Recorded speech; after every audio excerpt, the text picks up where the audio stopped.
discussion with the Samannaphala Sutta that we have been discussing on. Today we are going to cover the last part of the discourse, starting from the power of sila, morality, for a bhikkhu and bhikkhuni, and it has been a long discourse on moral principles, which are the basic conditions for bhikkhu and bhikkhunis. Last week we were able to cover some section of sila of monks and nuns, but we have something to discuss on that further because of the many information in the discourse. So the power of sila for a bhikkhu and bhikkhuni it's been discussed in many places, but in this discourse Buddha explains so many things. Here you can see what the Buddha said to King Ajatasattu. Let me read that part for you. Great king, the bhikkhu who is thus possessed of moral discipline sees no danger anywhere in regard to his restrained by moral discipline. So he basically said that bhikkhus and bhikkhunis who follow the moral principles without breaks of sila, discipline, are out of fear and danger. What kind of fear and danger is this?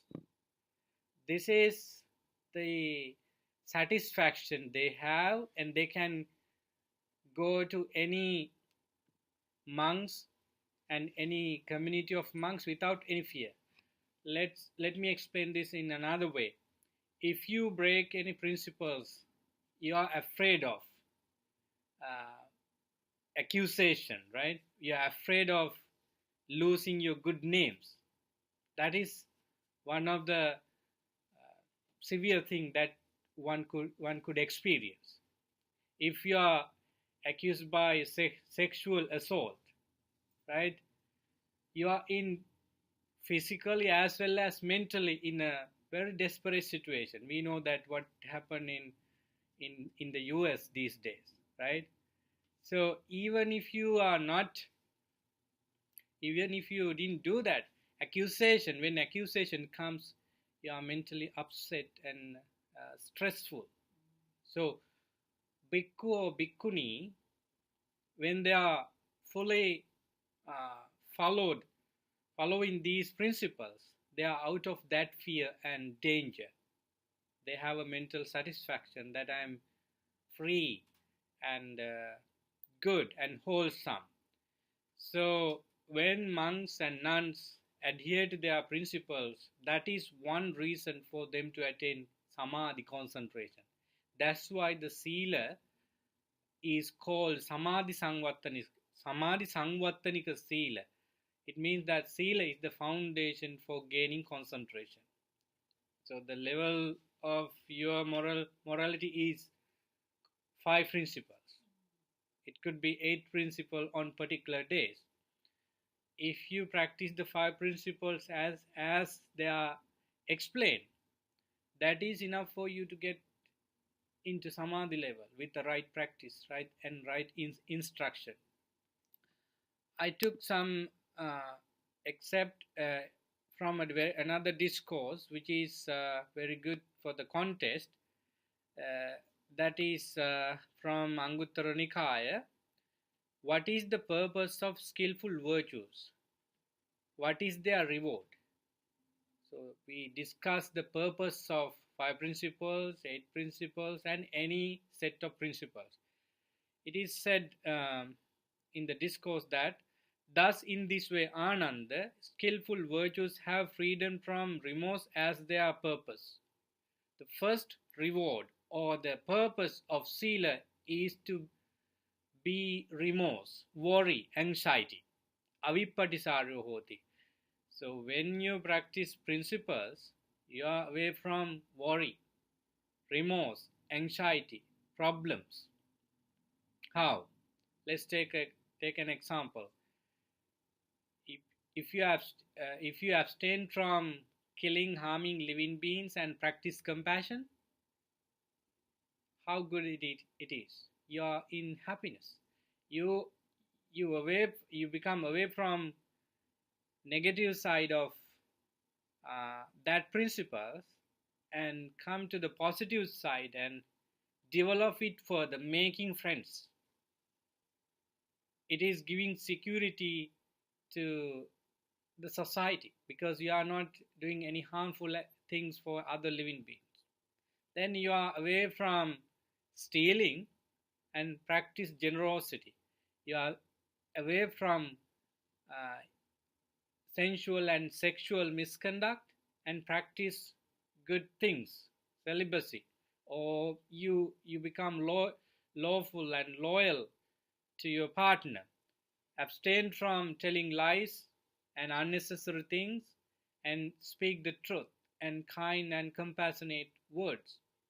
Abstain from drinks and drugs that cause you heedlessness and practice mindfulness. Take only what is beneficial for your body and mind, your good character. So now you see how you become you become away from remorse and worry when you practice the sila. That's the first reward. Freedom from remorse as their freedom from remorse as their reward. Freedom from remorse has joy as its purpose. So when you have freedom from remorse, it helps you to be joy spiritually. And the joy has rapture as its purpose. So when you are mentally peaceful, it helps you to be physically and also mentally further peaceful. Rapture has serenity as its purpose. It's towards you. Rapture takes you towards samadhi, serenity. Serenity has pleasure as its purpose. It's another word to denote the high level of samadhi, the requisite of samadhi. Pleasure has concentration as its purpose. Concentration has knowledge and vision uh, of things as they actually are. So now we can see how the chain of spiritual gaining is going on, which start from the moral principles. So without moral principles, we cannot gain any of these things. Some people today try to meditate to understand the anicca, impermanence, dukkha, suffering, non-self, anatta, just one or two meditation session, or just listening to a famous speakers and going from place to place without focusing their daily life with moral principles. I, I would like to say that it never happens.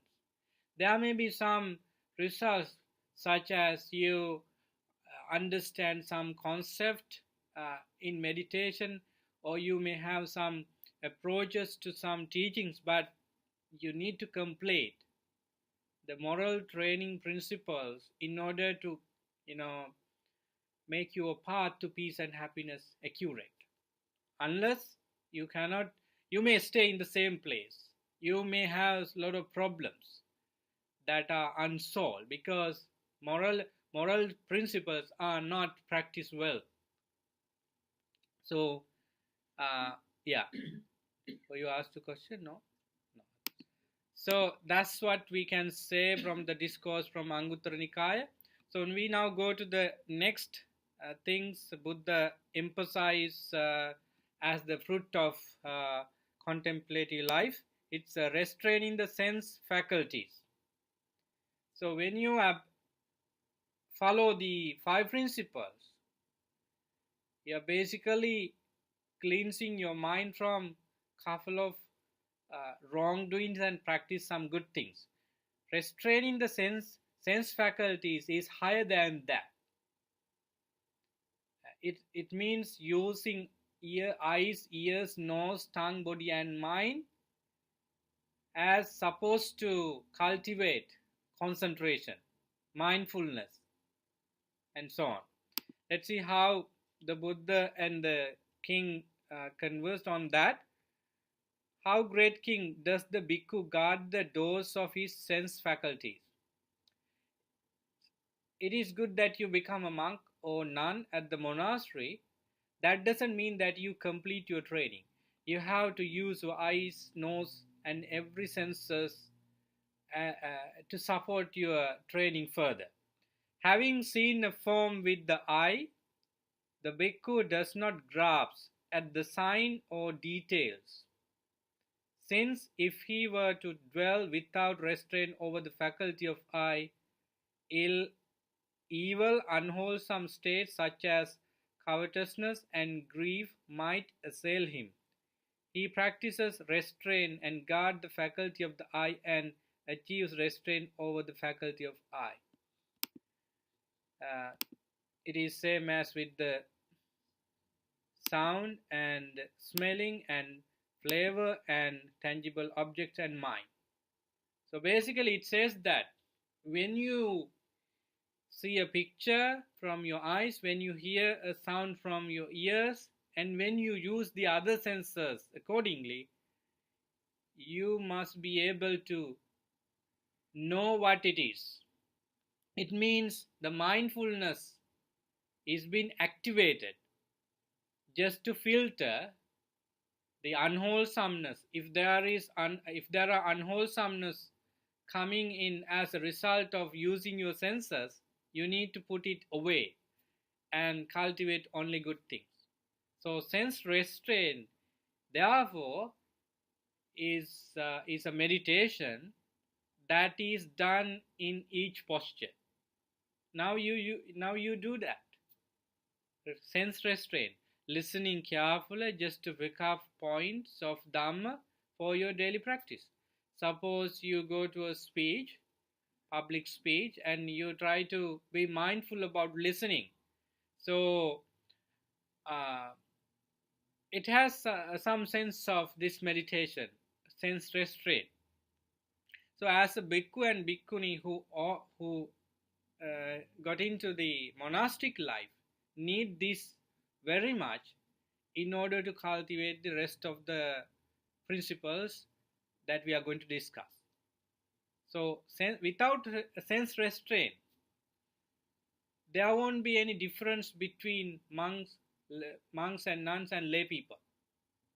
There should be a difference between ordained and non-ordained disciples. If we speak like lay people, not you, I mean, without a purpose, it's a disgrace for monkshood.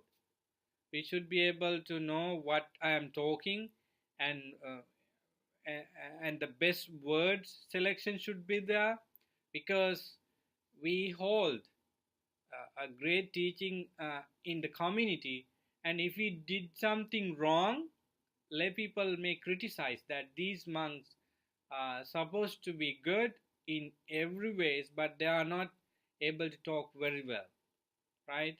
So it's not for lay people, it's for monks and nuns. They should be in perfect condition in sense restraint.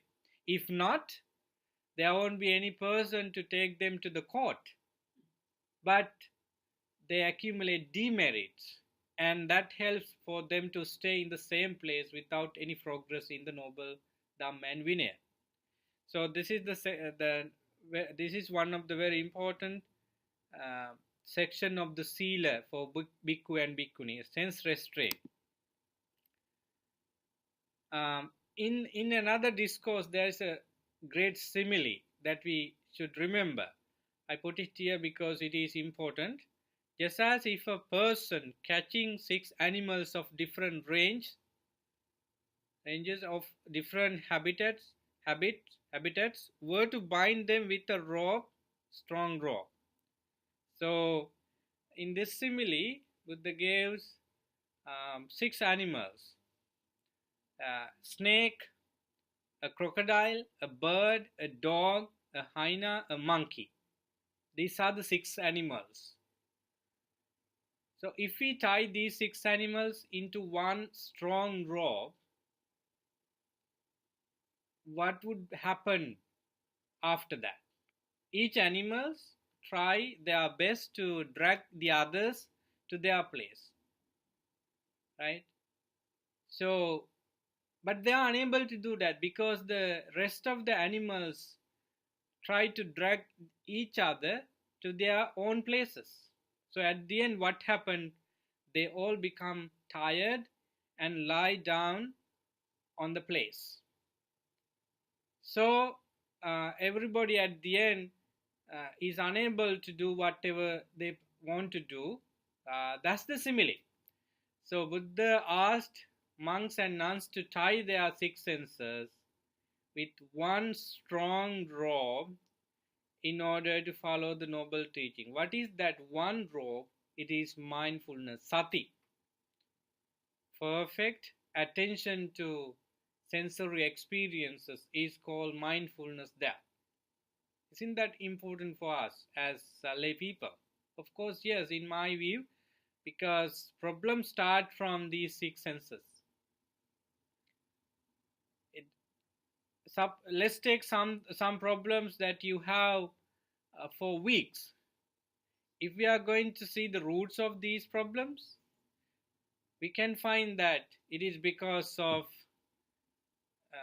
not listening properly. It is because of uh, not doing something properly, because of some sort of uh, malfunction of the 6 senses of us or somebody else in the issue. The problem started and it has been fooled over and over again through the 6 senses, right? So there may be other things to discuss in terms of understanding the root causes of a problem, but the, the, the way it starts through the 6 senses. So restraining on 6 senses therefore is very important for gaining samadhi. Now the next section is mindfulness and clear comprehension. Why do we have both? Because mindfulness is there for wisdom to arise. So both mindfulness and wisdom come together and act together and develop the rest of the principles together. So in the section in the discourse, it is said that how mindfulness and clear comprehensions are developed. In going forward and returning, the bhikkhu acts with clear comprehension. In looking ahead and looking aside, he acts with clear comprehension. In bending and stretching the limbs, he acts with clear comprehension, and so forth. So when you drink coffee, tea, water, you must be in mindfulness. You must do it mindfully and knowing what you are doing. And if you wear your clothes, you must be mindful and aware what you are doing. And when you sleep, when you talk to people, when you drive, when you clean your kitchen, and when we do all kinds of single activities, we know the things we do and we try to be mindful in the action. That's called mindfulness and clear comprehension. It's not easy, but if you do it, the results are wonderful. Why do we need to be mindful and why become comprehensive of all these physical and mental things? Still we can do certain things without these mental spiritual qualities, like because we have been having some habits. We can eat without mindfulness. We can wash dishes without attention because we are trained to do that. The results, negative results of such unmindful actions for a couple of weeks and months and years and throughout life come into being, not in the particular way, but in the other ways. If we are not mindful about physical and psychological activities, we are unable to be mindful, be calm uh, over certain circumstances in our life. We must be greedy, we must be upset over simple things. We don't have patience. We must try our best to get only what we want, but we may not be able to have other spiritual qualities such as generosity and so forth. So this is the very reason that for the Buddha to tell monks and nuns to practice all these qualities. So the life of mendicants is to get something specific, enlightenment. So in order to get it, you must be ready to let go of what you have been having throughout many lifetimes. So with this practice, you train to understand those root causes of suffering, and at some point of your life, we can pull these roots out. So this practice trains us to do that. So in each action, you become mindful and attentive of all these physical and mental aspects. So that's called sati sampajanya. Next is contentment, santutti. I think you have heard about this fact very much, aren't you? Santutti. It's a Pali word which explains being able to be happy. Being able to be happy with whatever you receive or have. Are we in that category? Not really.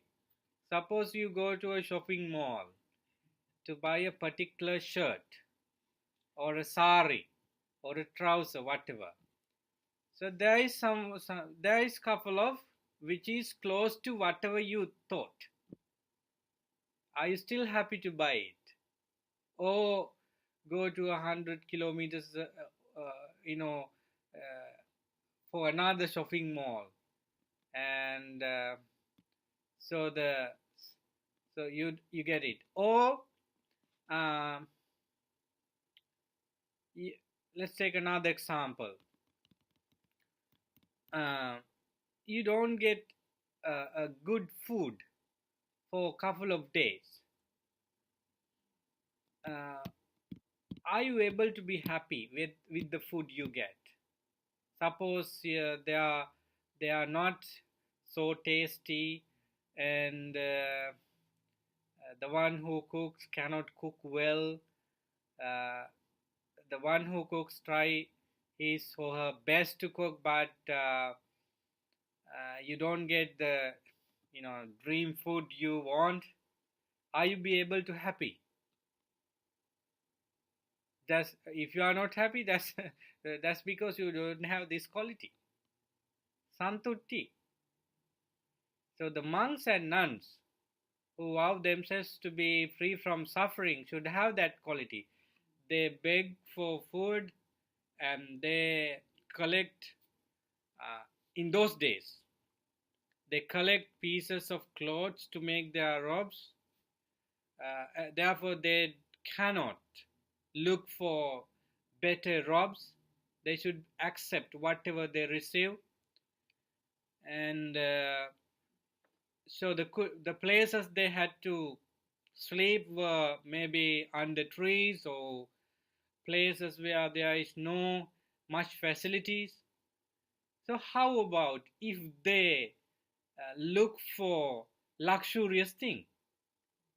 They could be unhappy always. Rather, they were doing something else. They were not in the path for enlightenment. So if you really think to become a monk and nun, even for one day, even for 1 week, you must be able to be happy with whatever you have. So this is one of the best qualities even lay people should have in order to minimize the issues between husband and wife, parent and children, brothers and sisters, and so forth. Try to be simple and be happy with whatever you receive. It doesn't mean that the other party is not considered giving the best thing. We must try our best to provide the best facilities for somebody, for other members of the family and somebody outside of your family. But the receiving party must be able to be happy with whatever they receive. So in Dhammapada it says Arogya Paramalabha Santutti Paramandana Vissasa Paramanyati Nibbanang Paramang Sukhang. Let's read only the part we want in that sense. Contentment is the greatest wealth. Santutti Paramandana. So you may have money as wealth, different properties as wealth, but they are not going to make you happy if you don't have this quality in you. Suppose you don't have many things in your life, but you are able to be happy with whatever you have. So that's the greatest wealth you have. You are very rich with that. Buddha spent 45 years under trees, caves, in the forest, and in monasteries. And the quality of the monasteries are not like those luxurious houses at that time. It means that more than half of his life he spent on basic primary conditions. But he was considered as the happiest man at that time and even today. How could that happen? Because they were able to be happy with whatever they had. So there are numerous examples,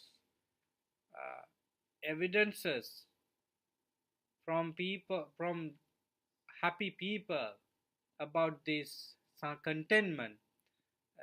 It is not depending on the number of belongings we have. It is depending on the way we understand about things we have. Moderation in consumption of basic needs, including the food, the clothes, the medicines, and housing. Moderation in eating, let's take that, because we live to eat sometime, right? When we put the word consumption, consuming, that's the best way to tell it. We live to consume what is necessary for our existence, right? We do our jobs and make plans to earn money just to get clothes, food, medicine, having a house, and so forth. Our primary purpose of existence is to have these basic conditions. If you know the moderation, it means that I should have happiness in my life. I should have some time with my family members because they are the one I have in my life for everything. And at the same time, I should put my effort into earning money. So if you balance all these things, I would say that you are in the moderation in living. If you know the moderation in eating, that is very good, because the craving for food, greed, attachment for food could be reduced into certain extent. There are other good results as well. So as a bhikkhu and bhikkhuni, this fact is really, really important, because you go on Pindapata on a street, and you as a bhikkhu usually eat let's say couple of 100 grams. How many grams we eat for one meal according to your understanding? 300, 400? How do you measure? uh, yeah, that's usually we do, but if we measure them with grams, how much it could be? Around for 300, 400? Do you eat a whole bread? It's 400 pounds, right? Gram? So you don't eat the whole bread for one meal. But how about if you count everything, first course and the rice and curry, then dessert, a coffee, some cookies, could be around 300 and 400 grams, I believe. So as a bhikkhu, you go on Pindapata and you don't get that much food. You must be able to happy with whatever you give because you are not going to die. And you can drink water. You can perhaps the other monks at the monastery are waiting to share their food with you. So suppose you plan to go on that street and there are only 10 houses. So you look at your patra and you don't get that much food you usually eat. So the best way for that bhikkhu or bhikkhuni is to return to the monastery. And you are not going to the another street, another village looking for food. And suppose you get full of food, full of patra, and you cannot eat everything, so you better share it with others. And the greediness might arise for the food, the color of the food, the smell of the food.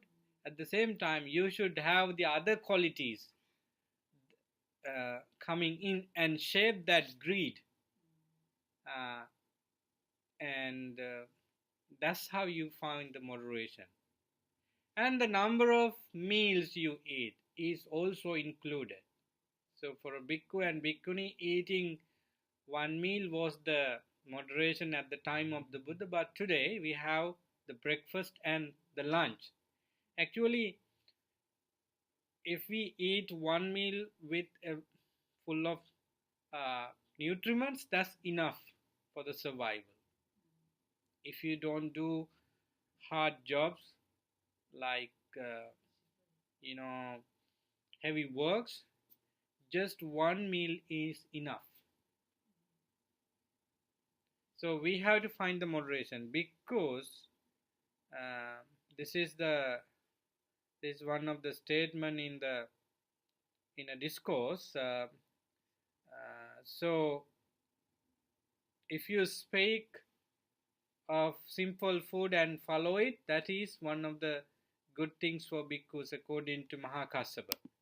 So we go on to the statement we recite before we eating.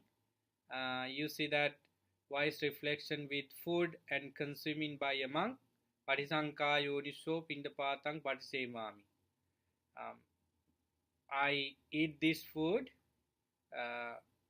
Nevada vayana madayana mandanayana vibhusnaya. Not for play, not for intoxication, not for fattening, not for beautification.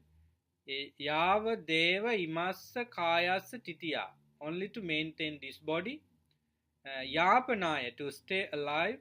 Vihinsu Paratya Brahmacharyanu, to stay alive and healthy, to support the spiritual life. Iti Puranancha Vedanam Patihankami Navancha Vedanan Upadesami. Thus I let go of unpleasant feelings of hunger without stirring up new ones for craving and overeating.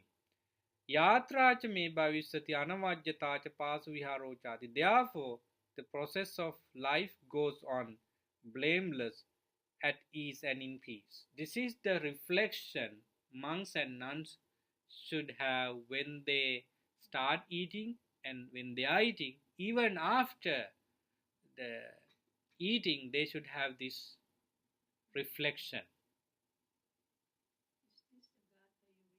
Yeah. Yeah, this is the gatha we recite before we have food. So now, when you have all these principles as sila, now you are ready to take a brave step in the noble teaching. It's called practicing samadhi. Now you may understand how we get into concentration. So in order to get into concentration practice, you need to be careful about what you think when you eat, clothes, medicine, housing, properties, money and everything. And you should careful about what your verbal and physical actions, even thinking, sensory experiences, and all these things come under morality. Now, having been completed all these principles, now you take a meditation subject and sit because you want to go further on the noble teaching. So this is a kind of crossing from moral principles to samadhi level. So overcoming 5 hindrances, pancha nivarana. These are the 5 enemies you have. Yes. About the medication, be moderate in taking medication. How can you be moderate in taking medication? If I go to the doctor, if he says take this, take that, I have to take all that. Oh yes. I can't say no, I don't want that. Yeah. No, actually we do not reduce any pills, any prescription there, but we do the moderation there with your mind, the way you understand. But the thing is, we are not doctors, so we just do what the doctors tell us. Yeah, we do the things doctors say without any problem, and moderation is done, psychologically, that I take this medication just only to recover. That's true. If you have anything like this, that I take this vitamins and I take this one just to make myself beautiful, and people are there who takes all these pills and things for that purposes. So yeah, people have that kind of ideas too. And meditation doesn't make you beautiful. You go to the doctor. If you take medicine for that purpose, that's perfectly okay. Yeah. But if the doctor says take 10 pills, I have to take 10 pills. Of course. I can't say no, I can take one. No, we do not find moderation there in that factor, but we find the moderation when we take what is with the purpose of taking medicine. Yeah. So if you go to a massage therapy, just because of feel good, it's also included to that. Let me take another example. If you go to as a monk and nun, if you go to a yoga class, just because you want to be strong, and if you go to a gym, just because you want to beautify your body with strong muscles and so forth, that is not the moderation, especially for monks and nuns. Even if you go, yeah.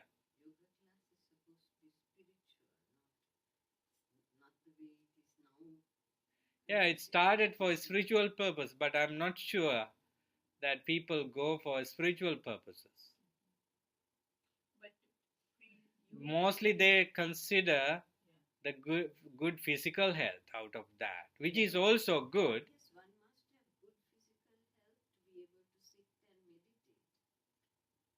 Yeah, but how many people go to yoga class just because they want to meditate and attain enlightenment? Just they want to. I don't think so. The intention. If you go to a class, if you like that, and if you go to a gym just because you want to make keep your body healthy and live longer because you want to attain enlightenment. I think the good intention is there, but it's only individual who knows that. It's up to people who goes for that.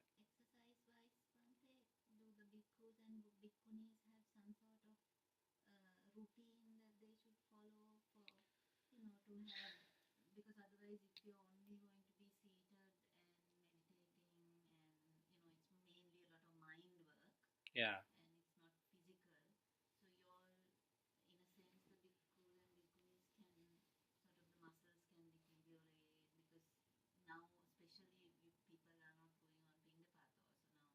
That is what I was going to say.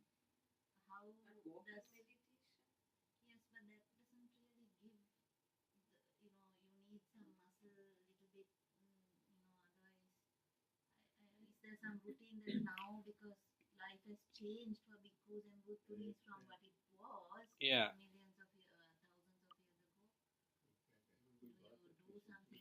Yes, actually, that's a very good question to disclose many things we do in order to be healthy. Uh, those days, monks entered to the order with the intention of attaining enlightenment. They were in meditation centers called forest monasteries, temples in the cities, in villages, and people did not bring dana to monasteries and temples. Therefore, monks had to walk long distance to collect food.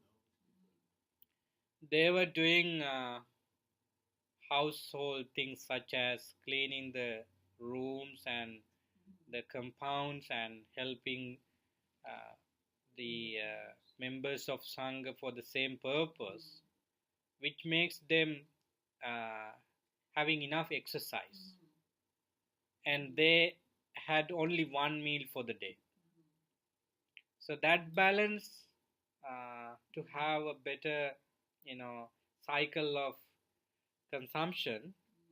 Therefore, monks did not have that much physical health problems. Even if they have, they are able to look at it from a spiritual way. Old age, sicknesses, death are inevitable circumstances of this life, and the life of a monk and nun uh, is there is an important life to address these issues very well. So suppose you have illness, you have to you are not to worry about it. It is a natural thing. When the things evolve to the present day, uh, whatever you said is right, because our duties have been changed into certain extent. Monks and nuns enter into the order just with the same purpose, attaining enlightenment, but the effort they put forward are not like the monks and nuns those days. It doesn't mean that there are monks and nuns and even lay people who do not have that intention and the practice for the intention.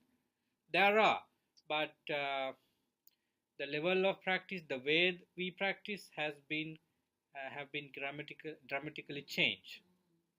Yeah, we have exercise like walking, and now public, Buddhist lay people accept that monks should do some exercise like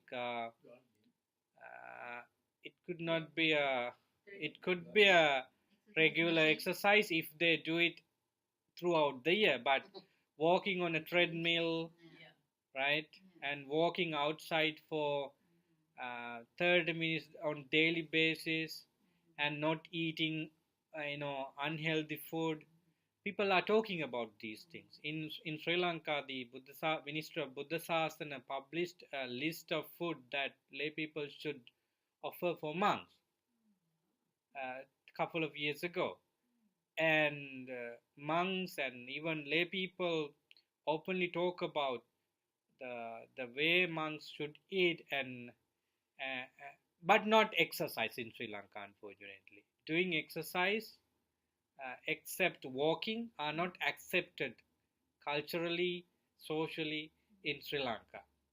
Therefore, I think a huge percentage of Sri Lankan monks, uh, you know, have or diabetes or cholesterol problems and other problems because of that.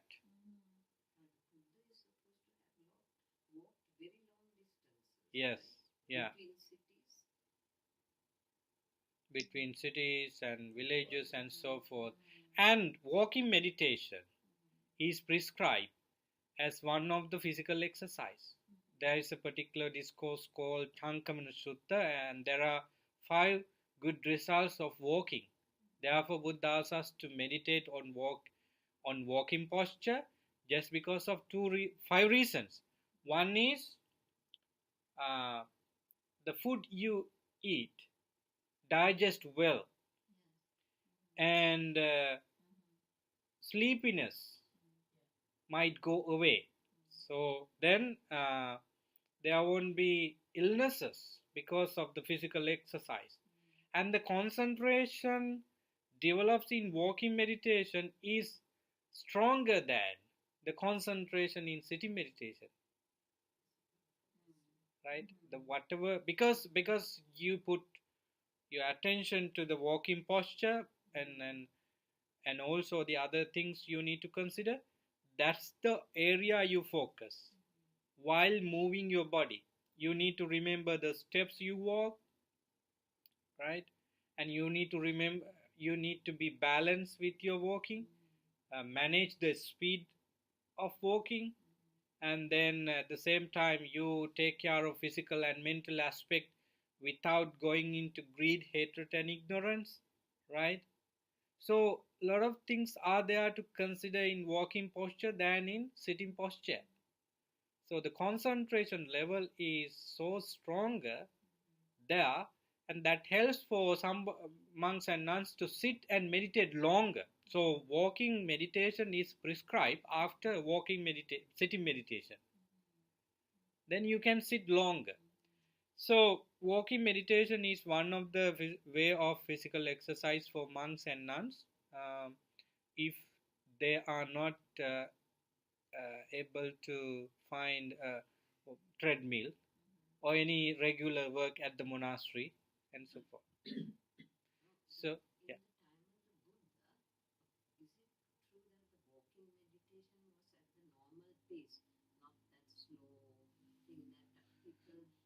It depends on what you focus on that.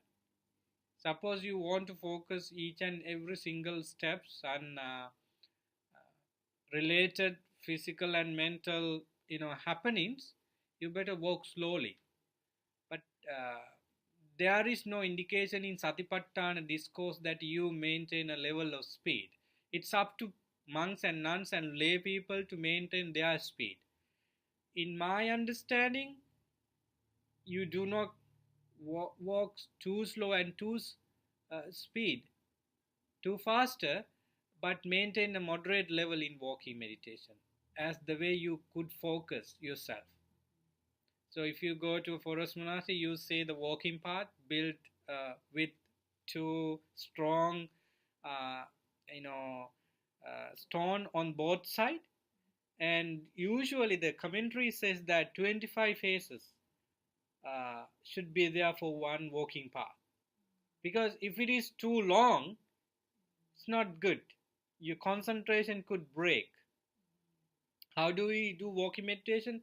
You stand at one corner of the walking path and determine yourself that you are standing, and then with prior notice for yourself, you start walking.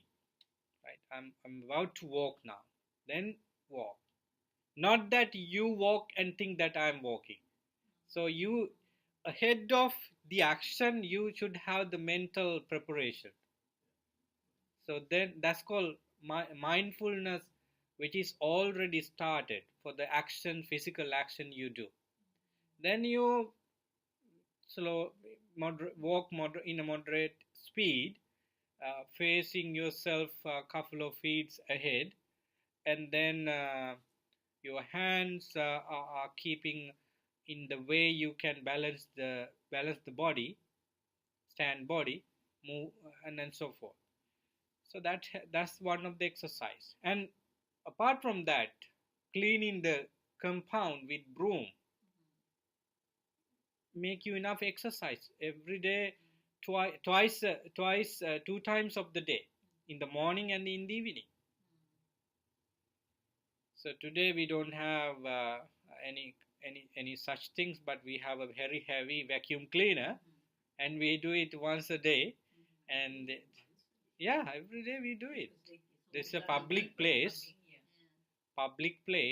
and we need to keep the place clean and clean. You see the lines of the, so we do it every day.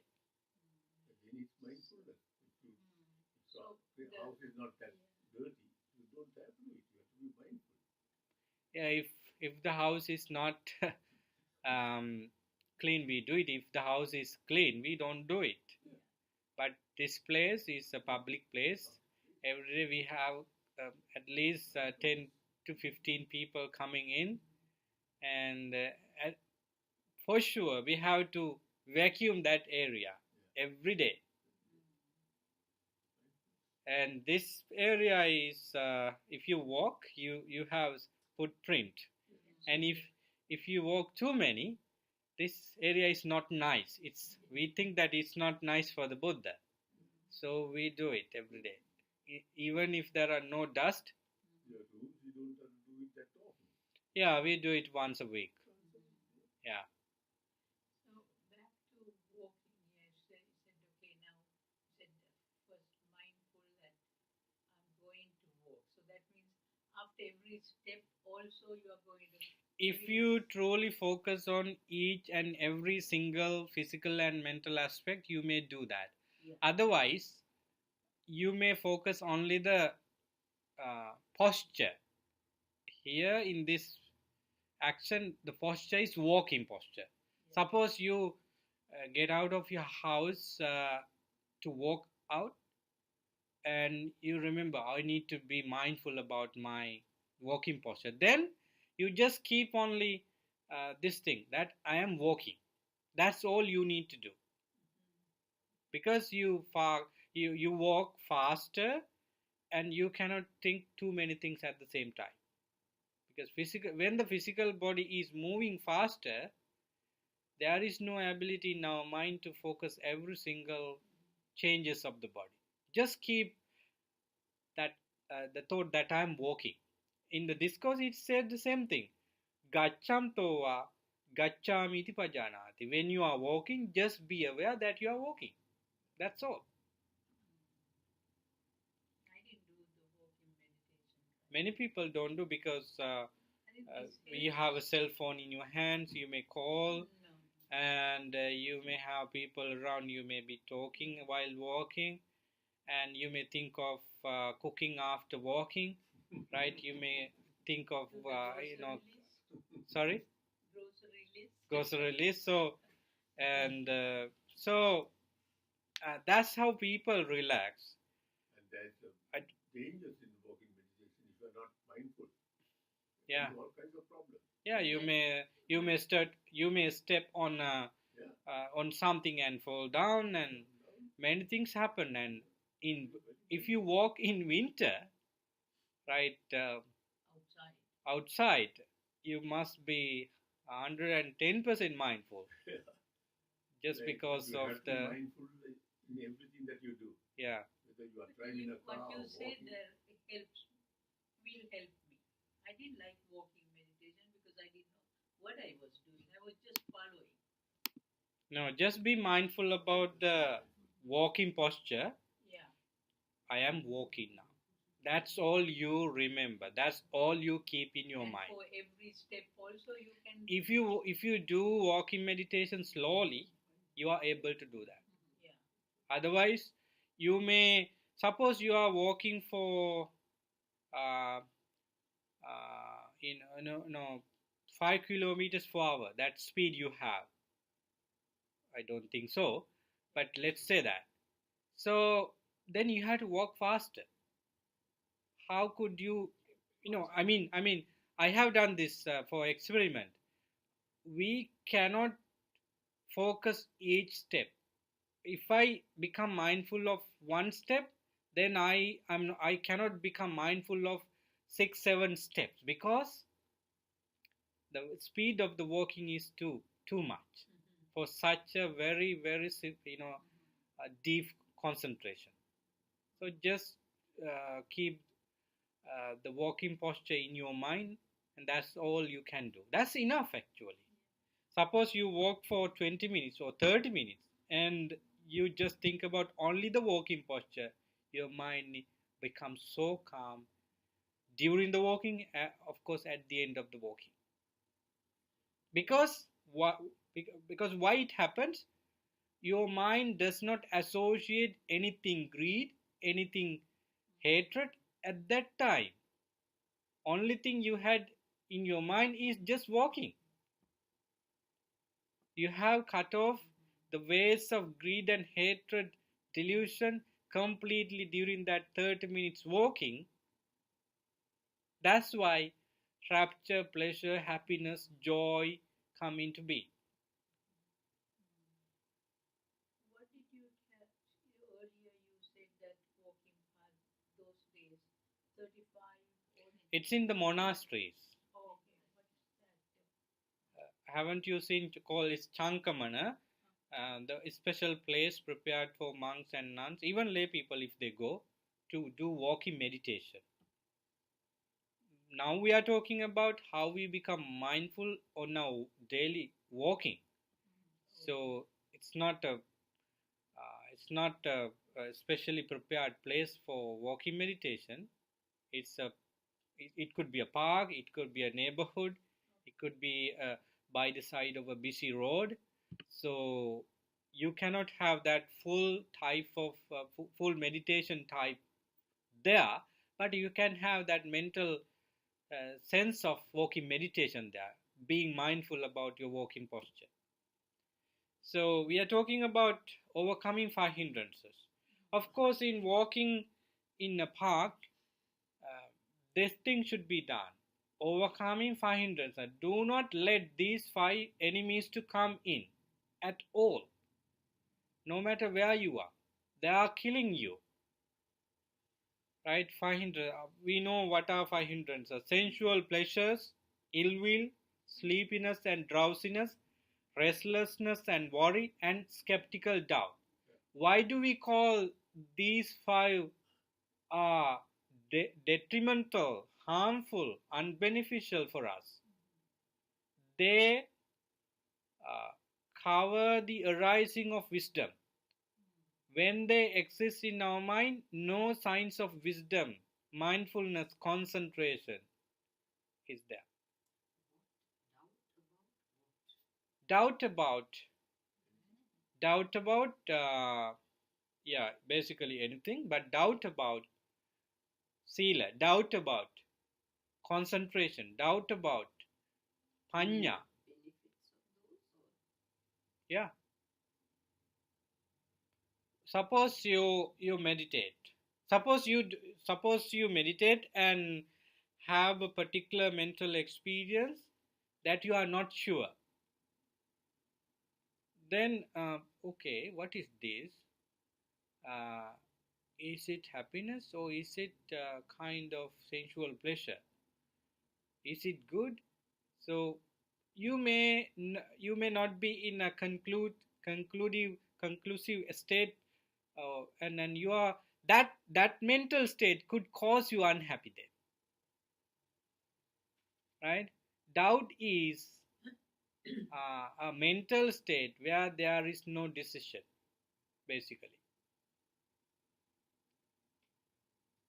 When doubts exist in us, we are truly unhappy, we are truly stressful. Let me give an example. Uh, but this example doesn't show you the full scope of doubt, but it helps you to understand what doubt is. Uh, you are not sure about the weather report.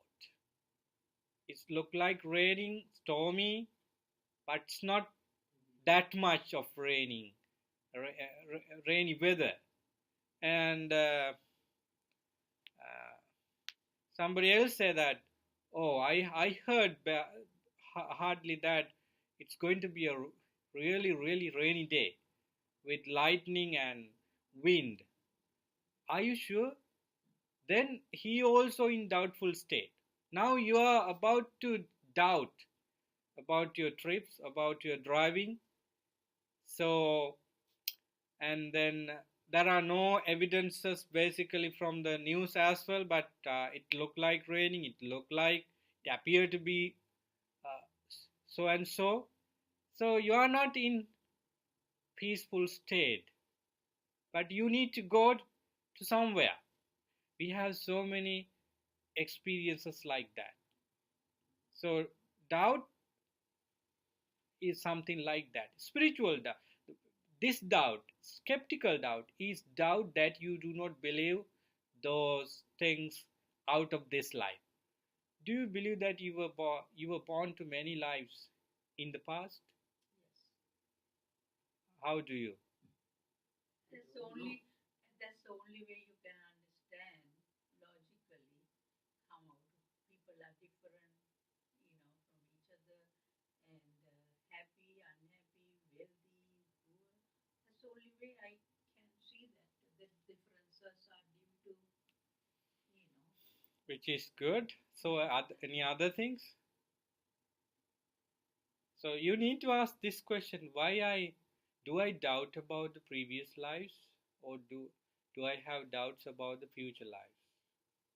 So it's a very good question to ask, because you don't have any first-hand experience that you were born to, uh, and that you are going to reborn. So you don't have any particular personal first-hand experience. Still, we are believing on that. How do we believe on that? It need not be because of previous life. It can be in our early life. This birth, but early period. There are something wrong. So I don't have any doubts about that. Which is good. If you don't have doubts, which is good. But how you become doubtless, that's the question. One thing you said is right, because you see the differences of human beings. We are all human beings, but one is so rich, the other one is so poor. Even with so much effort, this person cannot get rich. Nobody does anything wrong for that person to be rich, but he, at the same time, he tries so much to be, but he cannot, because of some past karma could influence him. And you see, in that way, you see the differences of human beings. And at the same time, one thing I should add, that there are educated people, spiritually advanced people, and they say that uh, there are there were birds before this birth, before this life. We have been coming from long way in samsara, and the Buddha clearly said that this is only one unit of this cycle of birth and death, and we all have been wandering in the samsara into many births, and that the reason for such wandering is greed, hatred, and ignorance. And he does not tell us to believe because he said it. He asks us to investigate in our own, taking current experiences of our life. Look at yesterday. So you woke up and put your effort into living by eating, by spending time doing so many things, and the days that yesterday passed, and today we got up, and so that's how this life goes from today to tomorrow and day after tomorrow and so on. That's how we pass months and years and decades, and we come to the last moment of our life, and we die. The energy of this body goes out, leaving the body motionless. And how do we trust on that there is another life, right? It could be known only when we develop our sixth sense, the mind, with those spiritual qualities. Then there would be another doubt. How could that happen? Right? Suppose you have a double PhDs on psychology or any logic, right? Suppose economics, political science, social sciences, you know, philosophy, medicine, or whatever. And being a scholar on that, you explain that something on that field to a group of people who do not anything about it. What do you think? Are they in a position to accept everything you said? No. But you know that it is of course right, but these people are ignorant about the fact you tell. So Buddha is like you who have two PhDs. He knows and sees that people, due to negative and positive karma, experience all these positive and negative things in their life. So knowing all these things from his own wisdom, he tells us. So we should have the total confidence on the Buddha, on his teaching, through our, would say, minimum experience, that he is the right person to tell. So you see the differences of human beings, and then you trust on the karmic theory, and you believe on the people who develop their mind into highest extent. And you see people are born to this world and die in proper time, and people experience different illnesses and have so many suffering in their life. So this is enough for you to believe on previous lives and lives after this. Each religion believes this, right? Christianity, Islam, they believe. God does everything. And even reborn in, united with the God is another birth.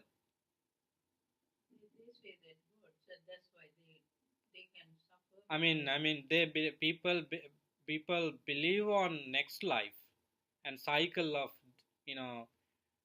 birth and death that gives life after this life after this life. They do believe. Yeah, I know that. I know that those who did do bad things go to hell, Yeah. and those who do good things go to the heaven. That's all they say.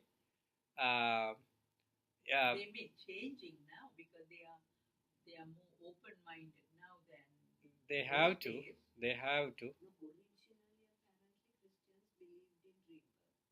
I think and another thing is originally they believed in meditation also. Yes, definitely.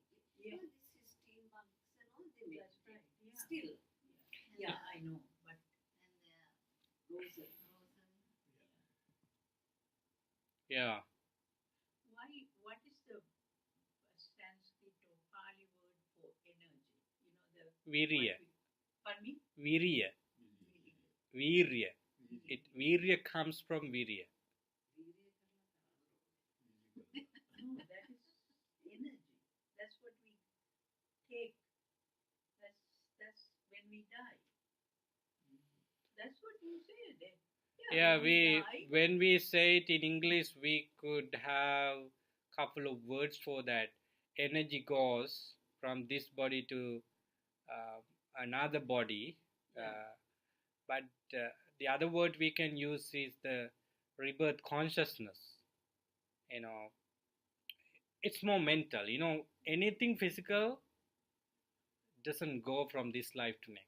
It's all about mental. It's called mental energy. Mental energy specifically is called consciousness.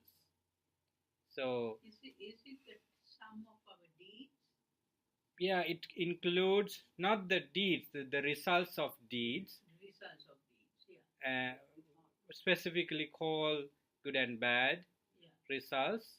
It's called sankhara, and of course, and it's bound with the consciousness.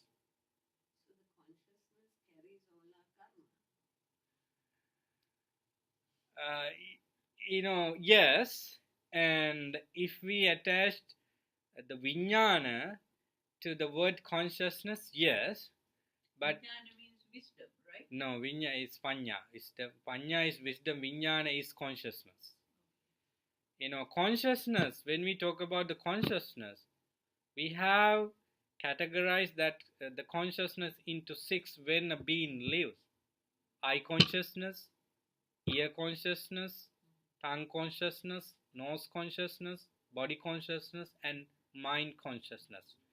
So, some sort of summarized or deep sense of these 6 consciousness is leaving from this body, and the karma is there, good and bad things are there, and that moving consciousness is quite capable of finding a better place to reborn. Unfortunately, there are no scientific evidences. There are, but we cannot prove it scientifically yet. Logically, yes, you can. Even logically, we cannot go further, because we can discuss the fact of dying and reborning, but how can we could not show that this particular person die here and reborn there. Even the Buddha can do it, and some monks who train their mind with psychic powers could do that. It doesn't say that you can develop your mind into that level and see all these things. You could, but there are no other methods to show it. Today, a lot of people are interested on those stories of uh, of dying and rebirth, and some children, some people are talking about their past lives, and could be because of their extraordinary memories. Suppose if that is a sudden death, so you could have a connection of previous lives, and would be able to tell what you had at the last moment of your death. Before you accumulate all the present life, right? Then it gets After, because you should be able to use the language your parents are speaking. So children feel that similar things around, but they would be able to verbalize it. So all the children who speak of their past life's experiences uh, come into being after 5-6 years of their lives, because they would be able to tell, oh, that is the place that I was in the previous life. So like that they would be able to tell it. Okay, we stop the class from here, so we start the next class from 5 hindrances. So until then, we wish you happiness and joy. Now you know what to do in actions you do, especially walking. Any action we do, we would be able to be mindful and wisely think about the results of the action and also the action. So we were talking about the fruits of monk's life based on 3 sections of Samannaphala Sutta. Within the next class, we would be able to complete the discussion on all these sections that monks and nuns should develop to make their priesthood fruitful. Thank you for coming and wish you all the best for your practice. Sadhu, sadhu.